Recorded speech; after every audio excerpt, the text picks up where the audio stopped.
Hello and welcome to another episode of CyberSafe News and Views. My name is Lee and I'll be your guide. In today's episode, whether it's HIPAA, PCI, or something else, most companies have some need for compliance. So today we're going to talk about it and how IT fits with compliance for you. Also, making the news this week. You can't make this stuff up. If you're not watching the news, you're missing a comedy routine. I tell you sometimes, and I'll mention that one in a minute. But end-of-life routers are making the news again. We'll talk about that in more detail. And sonic wall. Anyone have a sonic wall? I think we talked about it on the last episode. If you got a sonic wall, they've just announced this month they've got 3 already exploited flaws in the wild that you need to patch. So we'll talk about that more. And a ransomware gang gets hacked. I love it. Yeah, the chickens come home to roost. And then one of those, again, Ascension healthcare system was hacked. So let's talk. Here we go. Technology is an integral part of our lives. We use it every day, and it extends our access to information through things we can't even see. With technology surrounding us and growing at such a fast rate, knowledge of how to use this resource and stay safe in the meantime is imperative. Welcome to CyberSafe News and Views, where we answer questions and share information to keep you in the know and cybersafe. All right, our topic of the week is compliance. Now, what does that mean to you? I don't have any type of compliance. Do you take credit cards? Do you swipe credit cards? Do you stick them in there? Do you do any type of anything with credit cards? You've got a level of compliance. And you can't blame it on, well, I've got Square, I've got whatever. You've still got some level of compliance. You've got to be able to keep your passwords secure. You've got to have your network segmented. So we're going to talk about all of that and get into more detail on that. If you're HIPAA, if you're a healthcare organization, you have a not so small level of compliance that is needed for you. We'll talk about that in more detail and other resources you have. I've got a white paper, a grouping of white papers that I've written on compliance. So if you need more access, you need more help with these topics, we can do that. So let's get started. Have you ever gotten that letter from your healthcare provider? Whoops. Sorry, we lost all your data. And what happens to them? Do they get fined? No. Do they do better work to keep things secure? Sometimes. But they've already lost all your data. You don't want to be that company, that person. And besides, there's fines that go with this. If they find you willfully negligent, and this isn't even in the topic, but it's in compliance. So they find you willfully negligent, you can be fined a starting fee of $50,000. So I don't want to scare anybody. That's not my job. I want to educate you and help you in any way I can. If it's hands off with podcasts like this, great. So let's get started with some basics. HIPAA. HIPAA stands for the Health Insurance Portability and Accountability Act. So anyone know your HIPAA, not know your HIPAA? We'll talk about the different entities that need to be compliant.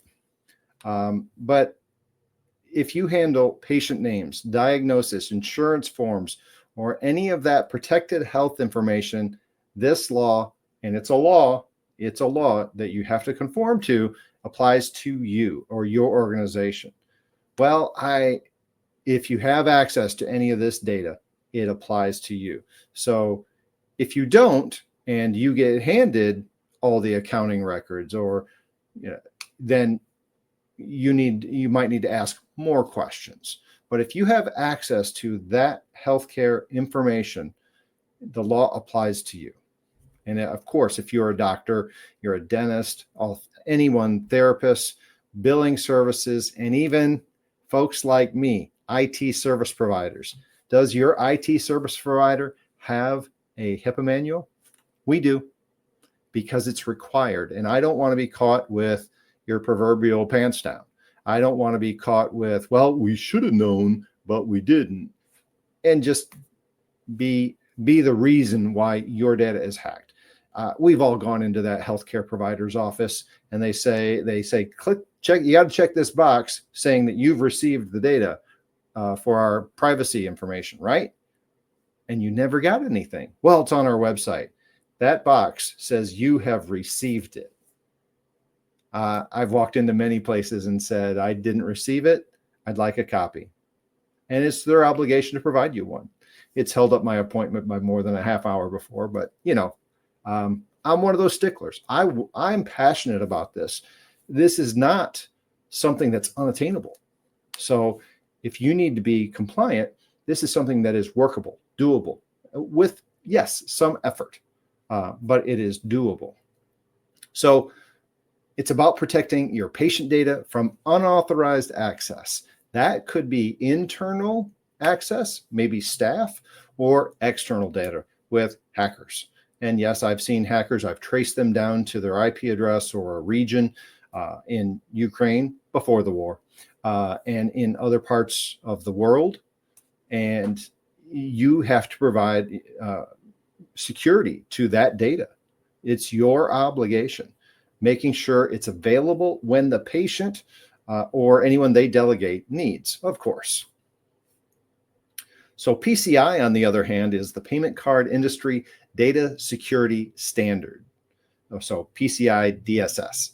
If you own a business that takes credit cards, now this is probably going to apply to some of my doctors, healthcare industry as well. Most of them. You're paid in some way, unless it's a cash only, and then you still probably take credit cards. But if you take any type of credit card, debit card, even something like Square or Stripe, or PCI applies. It's not a law, but it is an industry standard, and it does carry some teeth. So if you get found to not be compliant, there are different chargebacks. There can be different charges that get turned back around to you and say, hey, we're not paying this. So you need to be aware. And I'm not an expert on all the things where you can be charged back or the penalties that you can be assessed on PCI, but I'm more of an expert on what we need to do to be compliant. So that's my goal. We've got some of this laid out for you, and we'll talk about that in more detail. Now, why this matters, HIPAA obviously is a $50,000 minimum per violation fine. Now, in my experience, that's if you're found to be willfully negligent, meaning you don't report the incident and it gets reported on you, and then you don't comply with requests for information, then you could be fined. But it does have teeth, and they are auditing more folks. They are walking into medical healthcare offices and saying, give me your risk analysis and your most recent ICER. And now is not the time to ask, okay, what's a risk analysis and what's an ICER? So when they audit you, they're going to they want these documents. They're going to turn right around and say, okay, you don't have them. Thank you. And then they're going to get a warrant and come in and seize all your records. Look at your HIPAA manual.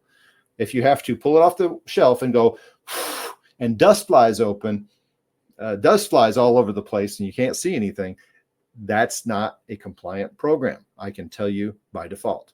So HIPAA carries severe penalties, not the least of which is if you are found to have surfaced this information and not protected it, you have to offer your patients protection. You have to tell them it happened.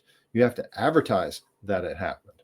So nothing really palatable that you want to do. And if you have a large list of patients that was all exposed, if everyone takes you up on the credit monitoring, how comfortable would you be paying that bill? So healthcare, obviously, HIPAA, it's a law. They do have massive penalties as part of that. PCI, you could still face hefty penalties from your payment processor. Cardholder data breaches can be devastating, leading to chargebacks, fraud, and lost trust.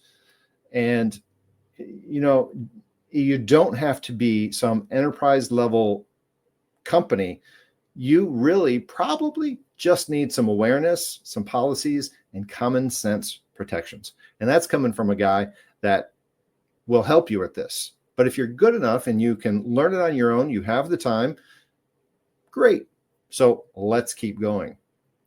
Here's some HIPAA must-dos if you're handling any kind of health data. You need to do a risk assessment. A risk assessment starts with, and this is not a comprehensive list. So a risk assessment, really knowing where your data lives, how it flows, and where it could be vulnerable. Now, it's the last one of these that's really kind of difficult. If you aren't an IT person or you don't understand technology at a deep level, that one's going to be a little difficult. So you need to know when you're doing your backups, because everyone's doing our backups now. We did that podcast last week. We've got a webinar coming up on it next week. That's May 20th.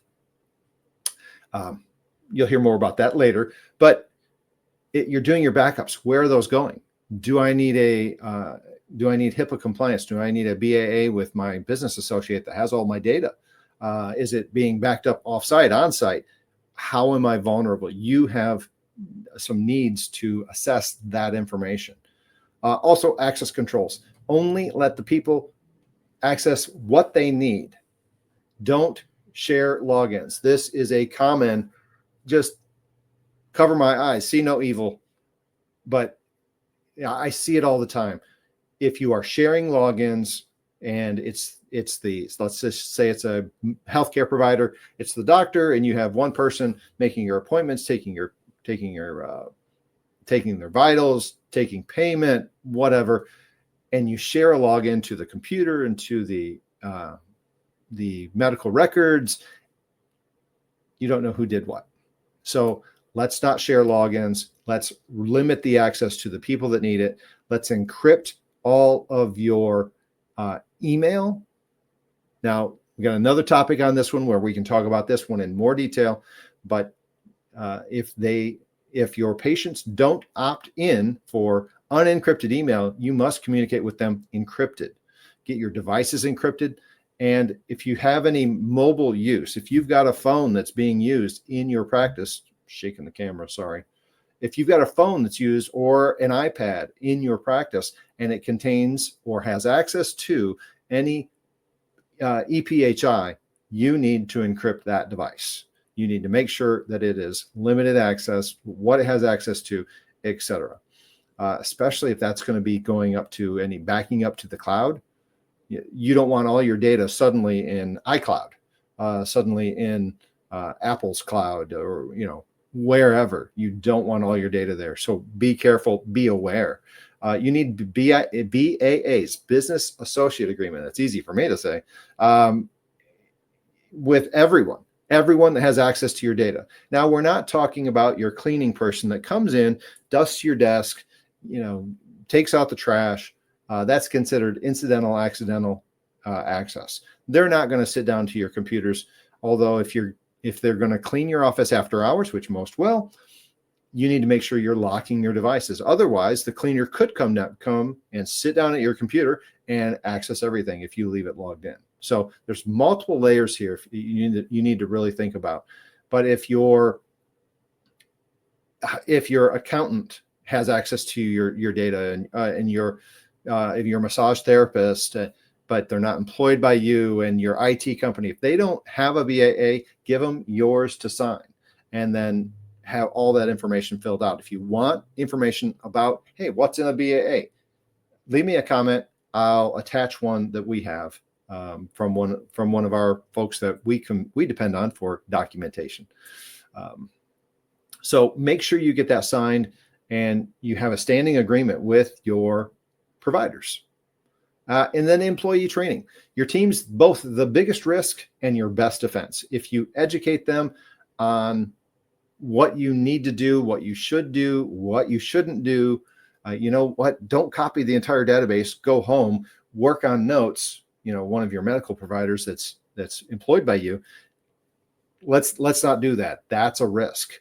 And that could be a loss of data too. So educate them.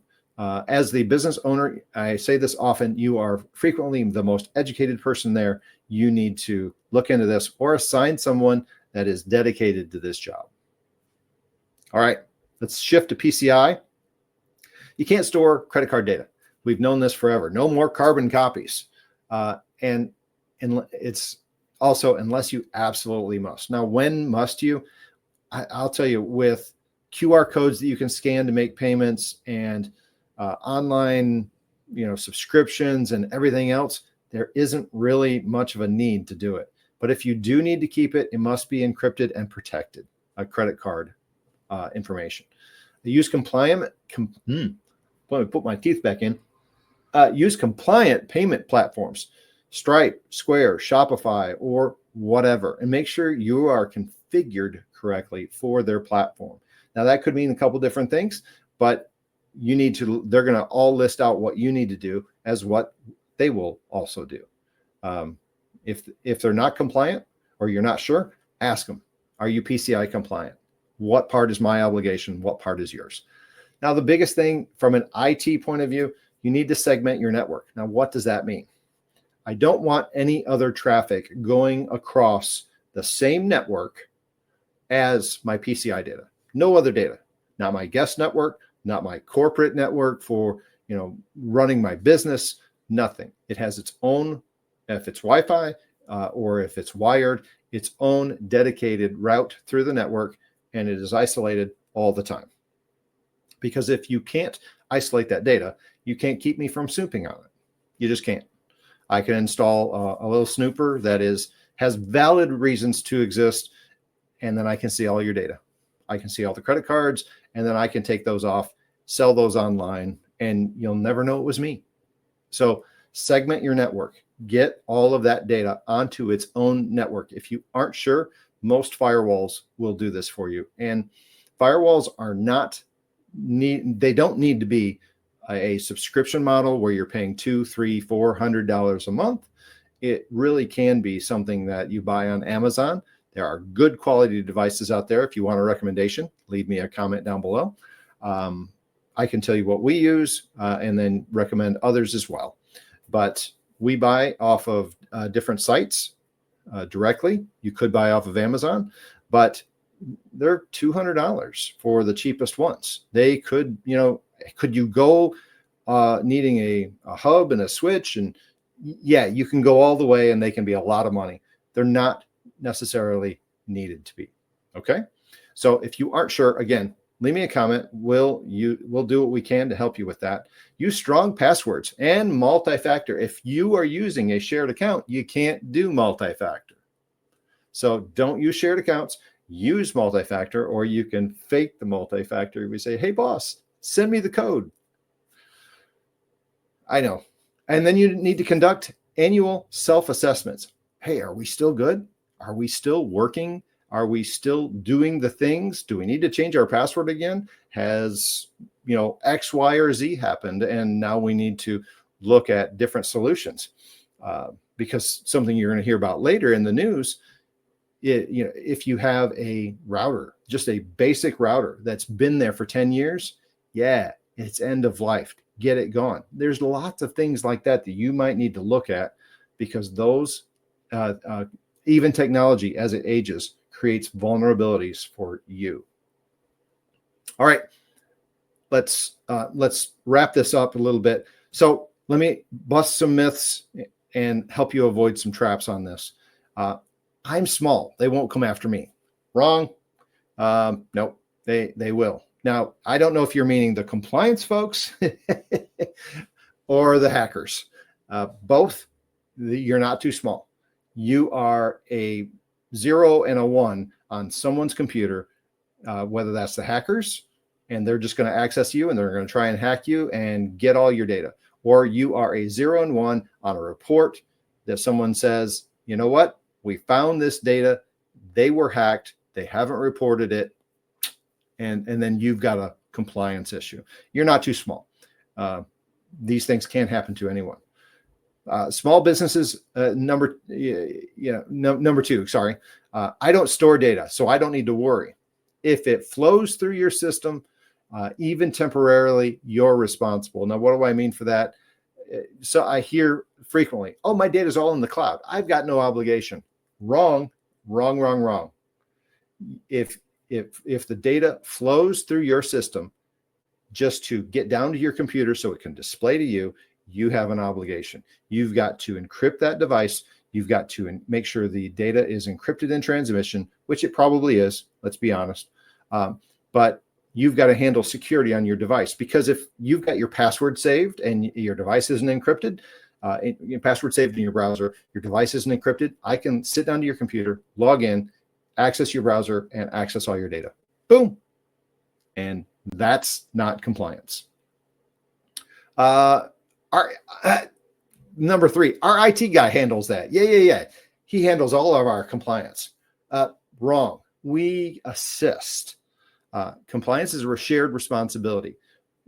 You need policies, you need procedures, you need to educate your folks. Yes, you can offload some of that. We do offloading of that education information, but it's a shared responsibility. There is no, yeah, I gave that all to my IT. Could you give that all to a person internally? Sure. If you have a person that is responsible for your compliance, now they're going to come back to you and they're going to have questions and they're going to have things that you need to do that you need to be compliant with, but you can't offload that to just one person, even internally to your company, because it's a shared responsibility. You as the owner are going to need to have policies and procedures, and everyone needs to be aware so that you can be as safe and as compliant as possible. All right, so what you can do this week, let's try to make some differences in your company this week. Schedule a review. Even if it's just a spreadsheet audit, look at your data, shared access, look at all the different things we've mentioned here, and just get started with some of this, looking at the data. What don't we know? Make a list of that. That can help identify where you need to go or what you might need help with. Train your staff. Get a 30-minute session on the books. Hey, we have PHI, we have PCI, we have whatever compliance data, some obligation. Here's what we need to do. We need to be aware. We need to be straightforward. Here's what you can't do. Schedule a 30-minute session. You'd be surprised how big of a difference a 30-minute session can make. Your staff wants to help. They want you to be in business because they want to make money. So educate your staff. They can help you. Secure your logins. Stronger passwords, longer passwords, 14 characters, uppercase, lowercase, number, and a special character. I've said it till I'm blue in the face. And if we could make my image blue here, there you go. I've said it till I'm blue in the face. You need a strong password, and you need multi-factor authentication everywhere. I've got a podcast on that one too. Passwords are dead. If you don't believe me, generate an Outlook.com account for yourself and see if it ever asks you for your password twice. It won't. So your passwords are dead, but still have strong passwords, because that's door number 1 to get in, and then have multi-factor, and then document everything. If you didn't document it, it didn't happen. So when someone comes in and says, hey, you were reported for blah, blah, blah, blah, blah, you say, oh, really? I emailed a person unencrypted? Yes, you did. Well, here's the document that says they opted for the unencrypted email method. Oh, thank you. So document everything. You don't want to be at the mercy of PCI or HIPAA and in violation because you didn't document what you actually did. Write it down. Hey, you did it. Let's at least get credit for it. All right. If you're feeling stuck, leave me a comment. Or go to our podcast website, CyberSafe News and Views, and sign up for our DIY, or just schedule a session with me, and we'll help. All right. Whew. Water break.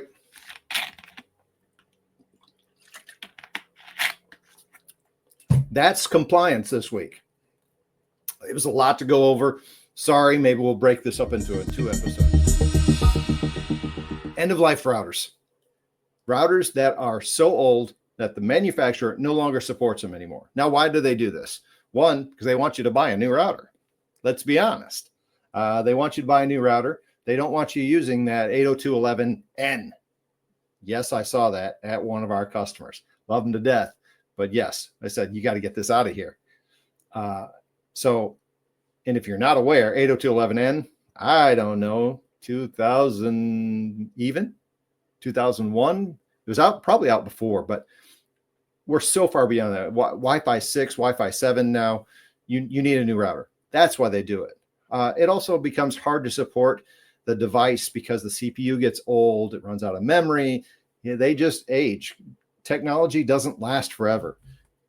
Anyone got an iPhone 4? I don't think so. Technology doesn't last forever. So this list of routers. So what is let me start up again. This list of routers is just, it's been end of life. This is very common and it's very easy to check. What I want you to do is go find your router. It's not necessarily your modem. And if you have Comcast or you have AT&T, they're responsible for the router. But I would actually log a call to them and say, hey, is this end of life or what's its expected end of life? But I always put a router behind theirs because I don't like the router and it doesn't meet your segmenting needs that you have for compliance. So I put a router behind there and I am all the time replacing it. I've got 2 Wi-Fi 6 devices now and I've got a Wi-Fi 7 that I just bought. And that's all for segmenting and different things. So get your router. It might be your modem, but it may not be. And if you're not sure, leave me a comment. I'll answer you in a picture. But look up the model number and put at the end of it, end of life. If it'll come up very quick that it's still supported, that you might have a patch that you can apply to it, or it has been end of life probably 10 years ago. Let's be honest. So do that quick fix and you won't make this list. These are making a list and then that list is being sold to hackers all around the world and they can use that router to route their traffic through it so it looks like it's coming from you. And if the router is vulnerable enough, they could actually access your devices on your network. So be careful. This is an easy one to avoid. Replace your router. Honestly, I replace my router every 2 years probably because of technology. It just moves so fast. All right, next topic. Sonic firewalls found three already exploited flaws in the wild, meaning hackers have already found these, exploited them, and hacked companies' networks. Now, wait a minute. Get out your duct tape.